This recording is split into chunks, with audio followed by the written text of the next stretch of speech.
Bonjour à tous, pendant un an je vais vous présenter un film par jour, soit 366 films dans l'année. Aujourd'hui on est au 164e film, Big Fish.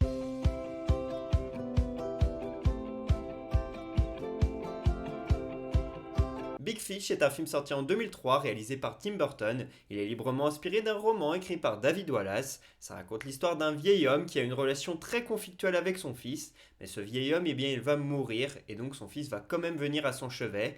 Et le père va lui raconter un petit peu le récit de sa vie. Et à partir de là, on voit sa jeunesse, on voit sa vie d'adulte, etc.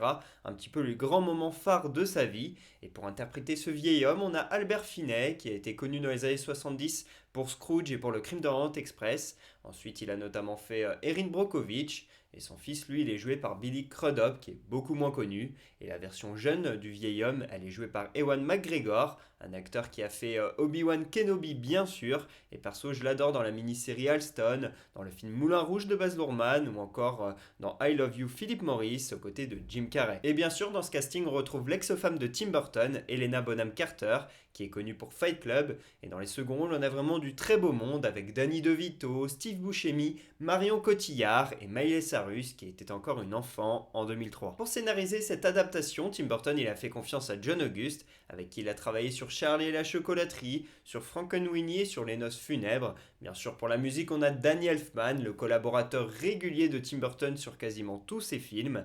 Et au box-office, le film il a bien marché avec 120 millions de dollars récoltés, alors qu'il avait coûté 70 millions.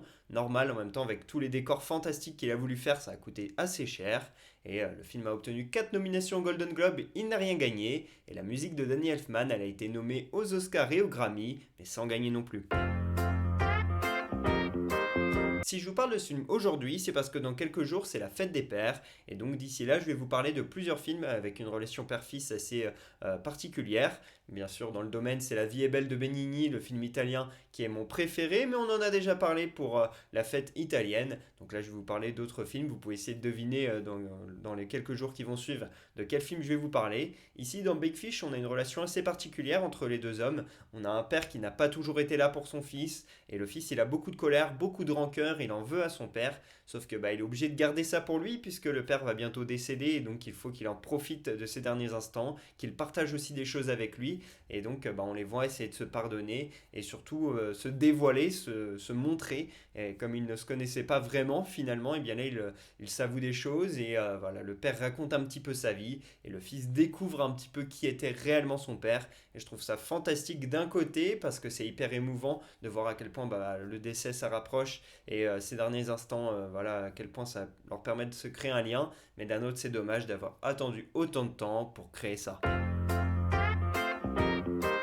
Ce film, je l'ai vu il y a 4 ans environ, je l'ai acheté en DVD puisque je suis un grand fan de Tim Burton bien sûr, Charlie et la chocolaterie, Édouard aux mains d'argent, Sleepy Hollow, ce sont des films qui ont marqué ma jeunesse, et donc j'ai voulu découvrir un petit peu plus la filmographie de Tim Burton, avec des films comme Pee-wee Big Adventures, Beetlejuice, pardon, ou encore voilà, Big Eyes, et puis Big Fish, et donc j'ai acheté en DVD pour ça, et je l'ai vu il y a 4 ans environ, donc avec mon petit frère, on était tous les deux dans mon lit, dans ma chambre chez mon père, et on l'a regardé sur la télé, c'était hyper agréable et vraiment c'était un bon moment et j'ai beaucoup aimé ce film, surtout que ça m'a fait découvrir une nouvelle palette de ce qu'était capable de faire Tim Burton avec quelque chose de plus coloré, de plus fantastique et d'un petit peu moins sombre.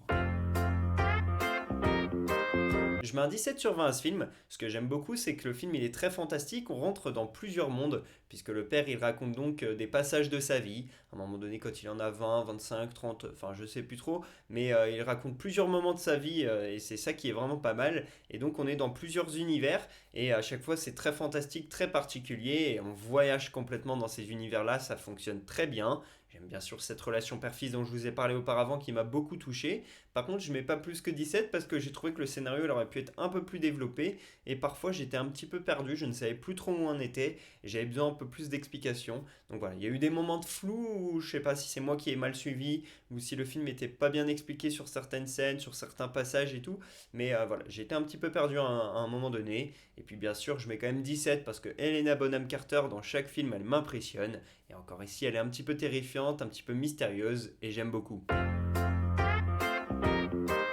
première anecdote, dans ce film on voit Matthew McGlory, un acteur particulier puisqu'il est atteint de gigantisme et il a le record de la pointure la plus grande, il faisait du 62. Deuxième anecdote, à la base ce film il devait être réalisé par Steven Spielberg et il avait pensé à Jack Nicholson dans le premier rôle, mais finalement il a dû abandonner le projet pour des problèmes d'agenda et c'est Tim Burton qui a récupéré le film. Troisième anecdote, avant de pouvoir tourner ces scènes, Helena Bonham Carter elle devait passer par la case maquillage, ça durait environ 5 heures et c'était particulièrement difficile de tenir puisqu'elle était enceinte.